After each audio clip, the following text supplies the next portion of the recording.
Well, at least now I understand why the box was gigantic. Basically, this is, if you, God, what a shot. Look at that. Because Tor is Norwegian for fire, or sorry, Norwegian for Thor, and Brenner is flame. So it's like, you know, Thor's flame was just metal AF. Yeah. And you can slide that off, so that way you can use it to wrap up the Torbrenner later. So if you can just slide that right off. Oh, there we go. Judith Oakteek in the chat says, this is an RPG magic item. I want a stat now. First of all, +1 to fire magic, +2 to charisma, in an improvised bludgeon that you could do. It's -1 to vampires, or Frankensteins. The leather strap that comes, this is eventually what you wrap the Torbrenner in, right? Yep. Okay, this is the big moment. Oh, good. Oh, that came out so great. So because cosmically, the Torbrenner just happens to be the exact right size and shape to eat fire. As a matter of fact, it comes with a copy of The Professional's Guide to Fire Eating. And all of this becomes tinder for your tinder box. Right. And then inside the tinder, it comes with char cloth, because there's really only two things that you're going to do with the Torbrenner. You're either going to light a cigar, which is why the box is the appropriate length for you to keep one or two of your favorite stogies in there. And so it's a functional cigar box, and it's a tinder. You get the copy of The Professional's Guide to Fire Eating. You also want to be able to carry your fuel with you. And so this uses standard Zippo fuel. All of this etched on here. And we couldn't decide whether or not the R's should always be backwards or just some of the time. And we ended up where with some of the time? So I think just for the Torbrenner logo specifically. Yeah, because that's also reminiscent of the backwards BB. Oh, that's great. And it even comes with a funnel to make it easy to put your fuel in there. And oh, tell me about the knife that we found. Yeah, so the knife is kind of cool. It's got so you can use it for carving your, making more tinder or making a fire stick or something like that. But then that hole that's in the middle, you can fit a good sized cigar in there, and so you can use it as a cigar cutter as well. Yeah, it's a little cigar guillotine on there. It also has the kind of pendant on there, another piece of leather on there. And so this part, some folks may be confused by why they got just an extra tube. Oh, yeah. So that is the shaft extension. So if you want to keep your hand further away from what you're lighting, or if you want to have a longer handle on the Torbrenner for fire eating or something like that, you can slip that on. You can screw it on. Yeah. So if you, give that a little twist and then. Oh, yeah. Yeah. This is if you want more of a, I'm holding a torch and I'm going to do this for fire eating, etc. This bottom part is a sneaky place to hold more of the flints. Yeah. There we go. And then, so now we actually have a proper fire eating torch. And the flint being there is not ideal. So I wouldn't say that this is a substitute instead of building your own fire eating torch. It's just, if you happen to know how to eat fire, you're going to be able to do that just fine. But we'll talk about the flint thing in a second. If you're going to keep it back in your pocket, you're probably just going to keep it this way, right? And now let's talk through the art that you put on here. Oh yeah, so when in our shop when we engrave, we use something called a laser marking solution, which is liquid ceramic. And when you heat it, it bonds that ceramic to the surface of metal. And that's how you do, heat resistance on certain spacecraft and pots and pans and things like that. But I wanted the Torbrenner to look more like it was really beat in there. So we came up with the graphic for Torbrenner, which is based off of runes. And then we make a mask. A resistant mask. And then you know what? Actually, here, you keep talking. I'm going to tee up that video that you made. Before anyone says it, I want to hear boo about your complaining about vertical video. Just tilt your phone and pinch and zoom. Take a look at this. At my shop, we have a CO2 laser. And to mark metal with a CO2 laser, you have to use a laser marking spray, which is effectively a very thin coat of ceramic medium. That ceramic medium melts when the laser hits it and permanently bonds to the metal surface. And that is how we engrave something like the Rogue's rings. For Torbrenner, I wanted a different look. I wanted something that was more permanent, more timeless. And so we're going to use a process called acid etching, but we're still going to use the laser to get the image on the metal. Hey, so this is me later, after the project is done, and I realized that I forgot to mention a step of the process. The Torbrenner bodies arrive like this from the factory in the raw form. We have to mask them, and the most effective way I've found to mask them is by first coating them in spray paint. Okay, so we've got the painted Torbrenner all loaded up into the rotary jig, and now all we have to do is go.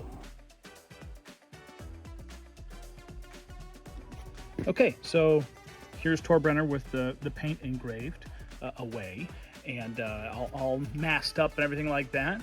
And so now all we have to do is put it in the acid bath. We'll come back in a few minutes and check on it. Okay, we've been cooking for a little while. Things are looking good, so now we're gonna go over. And this is just a bath of a basic solution to neutralize the acid. Easy peasy. And then we rinse it off. Okay, so we've got the mask and the paint all cleaned off of this Torbrenner, and I went ahead and sandblasted it so we could have a nice, even surface finish. And that's gonna be important. We're almost at our final step here, where we're going to add the patina. And we're doing this using phosphoric acid, which is gonna darken the brass, kind of add a natural patina color, but it'll also add a little bit of protection against fingerprints and smudges and things like that, and sort of just tie the whole look together. Okay, we're down to our final step. That last little bit of the blackener really toned things down quite a bit, and I think it looks pretty good just like this, but we're gonna just give a little bit of a polish. It's really gonna set it off. It's got a little bit of a buffing pad, and look at that. Look at that. Yeah, that is a beauty. And the trick to making this look really good is making sure that all of our polishing marks go in the same direction. We don't want too much cross-hatching, because we want this to have sort of a timeless, ethereal sheen to it. But a little bit of finesse, a little bit of patience. Look at that. That is a beautiful, beautiful Torbrenner. In fact, it's Torbrenner number 1. I think it looks beautiful. It's fantastic. And just for the sake of experimentation, I used some of that standard laser marking spray, that ceramic spray, to do a different Torbrenner body, just as a test. And that looks good, but it's not quite the look, you know? And I think having it actually be engraved, hand finished, hand polished, just beautiful. Just fantastic. Oh, hells yeah. All right, so I think King Shaggy came late. For doing it as a fire-eating torch, you use the extender on there, and you end up with something, you know, closer to like this. Also, it sounds like King Shaggy knows his salt when it comes to fire-eating. One of the biggest things, part of the reason you want a long rod in fire-eating is because you worry about the metal getting hot enough to burn you. It's not the actual wicking that you worry about, it's the metal. But in this case, because it's all solid brass all the way through, it's an incredible heat reserve that it's a lot like the heat sinks that are on your computer. And even, you know, this size, it's easy enough to eat. And of course, it uses just standard Zippo lighter fluid, or I have, and I believe I did for some of the demo gifts that I put on there, I used Coleman Camp Fuel. The problem with Coleman camp fuel is that what makes it good as a fire-eating fuel does not make it good as an everyday carry lighter. And Tor Brunner is going to be one that you're going to leave at your favorite spot to smoke cigars, or if you are going out, it fits in your pocket like nothing. I mean, it's no big deal. So yeah, you don't have to use just Zippo fluid on it for it. I've been experimenting with lots of different types of fluid, some that are maybe not advisable, but the Zippo stuff doesn't evaporate. Yeah, well, and of course, whatever fuel you use is going to affect the amount of flame you get. And just like anything else, you could position all of the wicks so that you maximize surface area. In this case, this one is set. I tweaked it out so that you get a very nice, robust flame. This one, but that's going to burn a lot of your fuel really fast. Whereas if you're going to use it over an entire night, you just want to make sure that you can light your cigar. You can set the wicking. You can tease it out to keep a more modest, conservative flame. Well, I was going to say, you said you use your fuel fast. So if you got a second, why don't you unscrew the flint cap? Oh, that's right. Yeah. So this thing right here is quite simply a spring that pushes the ferrocerium rod in there. And one of the things I love about this is that you'll notice you get a big spark. That's because it's like a double size. What size are these ferrocerium rods? It's a 4mm flint. So it's almost twice the, or a little more than twice the size of like a standard lighter flint. Yes. It throws a lot of sparks, so that way you can get all those wicks going each time. Yeah. Here, let's get up close on this. There you go. On this one, you can see that your ferrocerium rod, your ferrocerium rod goes in there. Torbrenner, it's so good. You can control the amount of spark you want. So if you want to, again, be conservative with using up your flint, you can do this, but you notice I got no spark. That's because there's very little spark. That way, you're also not stripping the ferrocerium. But let's say you want to make sure that it lights every time. You can just twist it to get it tighter on there, and then you get a big explosion spark when it goes on there. So say, go ahead and have you taken off the flint cap? Okay. And take the flint out. Yep. And then have you done that? Is there no flint inside the? Yeah, no, there is. You can see it's there you go. It's about, I don't know. Yeah, it looks about 1/3 used. Yeah. Okay. And then while the flint is still out, also unscrew the part at the bottom that you hit against your thigh or against the surface to light it. There's the button, and then there's the thing the button screws into. Take those both off, so you just have just the rod on the bottom, like you were putting on the extension. Yep. Hold on. There we go. Okay, I got it. Okay, so now you should be able to take the actual wick section out of the body of Torbrenner. Oh, wait. You mean, well, what do you, oh, got it. You're saying with that off, oh, you're talking about the fact that everything is removable, everything can be cleaned, everything can be polished up. So you take that out, and you see there's like that wide part of the top where the wicks are? Yep. That's all fuel tank. So all of this is your fuel bank. Right. So you can put so with this type of lighter, just like a Zippo or something like that, you're always going to get a little bit of evaporation. And actually, the Tor Brunner is a little bit better than a Zippo because it's got a rubber seal around the top that keeps the fuel from evaporating out.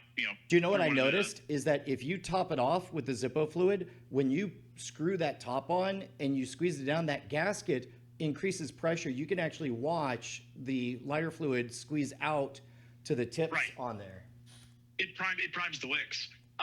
But also that's a pretty big tank of fluid. So even with kind of a little bit of evaporation or whatever, you can still get quite a lot of burn if you fill that tank up to the top and get that cotton fully saturated. Yeah, but I guess fortunately, unfortunately, it's such a toy that I end up going through an awful lot of fuel. Yeah, we went to BitCon this summer, and then I drove back to Michigan from Las Vegas, and I played with the Tor Brunner prototype that I had the whole way back. And I burned through a lot of stuff just fidgeting with it on that long drive. There we go. And yes, we have extra flints if you buy it from the store, but truthfully, you could just get 4mm flints in bulk from Amazon. They're a little tricky to find, but yeah, as long as it's a 4mm flint, then yeah. Yeah, I mean that's one of those. It's like, hey man, we're just doing the convenient thing for you. Yeah, There we go. And so you can tighten this up. And there's also a little bit of the BB logo up on top, just enough to be kind of subtle branding on there. There we go. But man, this thing is going to last forever. And it also, I like the way it gets warm. Oh, you also pointed out that you figured out that you don't have to remove your gloves. Yes. So it's been freezing here. I'm in northern Michigan, and we got a lot of snow and everything. And I really don't like having to take my gloves off when it's cold out, especially when I've got like a cigar in one hand, I got my lighter in the other hand. I always end up dropping it in the snow, something like that. So the fact that I can just pull the Torbrenner out of my pocket and just light it without having to futz around with anything is maybe my favorite thing about it right now. Yeah. All right. Well, that's Tor Brunner, beautiful people. Available at torbrenner.com or at Scam Stuff. That's gear for the Mono Rogue. Oh man, it's a delight. We burned through our first 100 units, and actually, I think as I'm recording this, there are like 5 or 7 left that we're able to do at the launch price of $99, and then after that, it's going to have to be the real price of $149. But lovingly handcrafted. Boy, did we put a lot of thought into this one. Thank you so much, Ryer, for joining us. This is just great. Yeah, well, thanks for having me. I'm really excited about this one. I think it's really cool. Oh yeah, no. Merry Christmas to everybody. We'll be back with more live streams. But thank you to everybody in the chat. You guys are super rad. Shine on, you crazy diamonds. No. That's yeah. There you go. There we go. Oh, yeah, right. That, boom. Yeah. Just that fast. And then turn it off. And just Turn it off like a switch. Yeah. Hit it on everything. Yeah. There you go. Hit it on. Oh, I thought you were gonna hit it on my shoulder. Oh. Hit it on my shoulder. Yeah. Well. Did it work? Hey, it worked. Fuck yeah, I can hit on a Mountain Dew. Boom. I love the fact that we have to demonstrate it. It's real fire. None of that fake fire. What else? Torbrenner it. Torbrenner it up. Bah. Whoa. Can you light it on a dragon? I got dragon issues. You must fight it with Torbrenner. Bah. Yeah, Torbrenner it. Here we go. On this fucking cart. All right. That didn't work so well last time. Boom. Look at on the bus. Green eggs and ham of Torbrenner.